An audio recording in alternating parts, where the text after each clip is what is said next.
Unutmayın, her karanlık gecenin bir sabahı vardır. Her kışın baharı vardır.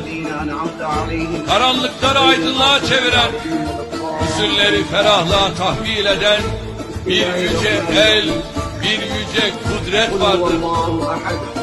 Yusuf'u kuyudan alıp Mısır'a sultan eden bir güç vardır.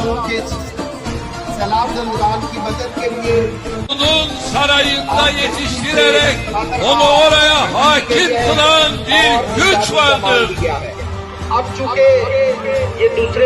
Kralları, zalimleri, hainleri zillete mahkum eden, mazlumun ahına cevap veren, sabredeni mutlaka zafere ulaştıran bir irade vardır. Allah'a dayan, saye sarıl, hükmüne rağm ol.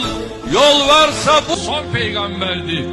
O Miraç'ta peygamberlere namaz kıldıran imamdı. O insanlığın kılavuzuydu, rehberiydi, önderiydi. Onu ve ashabını aç bıraktılar.